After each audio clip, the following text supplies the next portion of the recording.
All right, this is a live look in Galveston, Texas. For our friends there, they're in the path of a oncoming hurricane. It's a Category 2 now. Later today, it could be a major hurricane, a Category 3. This is Hurricane Harvey. Hello, everyone. I'm meteorologist Josh Still looking at the tropics, and we have two things we're watching pretty closely: a disturbance affecting us and this major or potentially major hurricane here in the western Gulf of Mexico. We'll get to that a little bit later. Now let's talk about our current temperatures right now. In the mid-80s at this time, 84 here in Sarasota, 86 in Venice.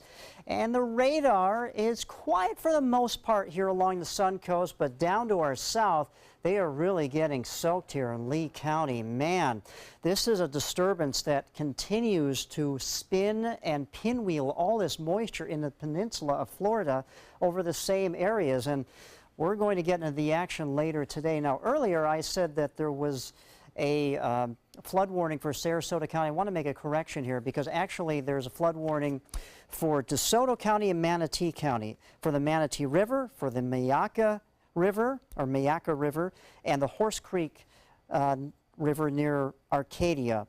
And there's also an aerial flood watch in coastal and inland Charlotte County, and this is why. Look at this band just scooting on to the northeast, and it is dropping a lot of rain, and there's more to come here in the Gulf of Mexico as it makes its way into the Sun Coast. Now, putting the Futurecast into motion, and mind you, tonight is the kickoff of Friday Night Football. We're all excited about that.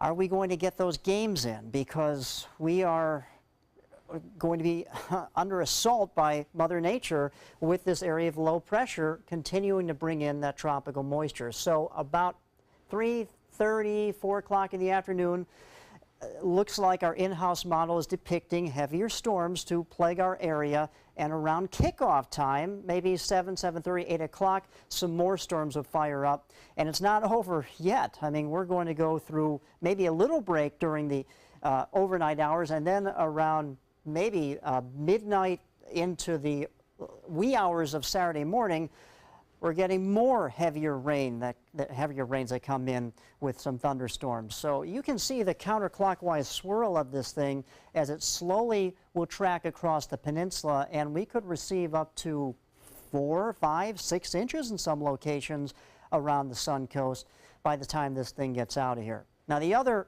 area of interest, even though this is not affecting us, is Hurricane Harvey. It's a Category 2 hurricane, and it looks impressive. It looks mean, and this thing is going to just smash right into southeast Texas here and cause a whole lot of problems with storm surge, maybe over 12 feet, heavy rains, maybe totaling up to over 20 inches in some locations, maybe even more than that.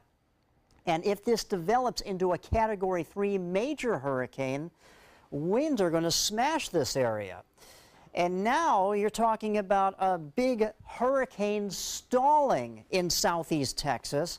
And when that happens, I mean, this whole thing is just, it's going to bounce around, it's going to drop a lot of rain, and it's going to be a bad situation for those folks there over the next 3 to 4 days. Ouch. For us, tropical moisture for our area over the weekend, so it's going to be wet, and then we hopefully will dry out a little bit by next Wednesday. Scott?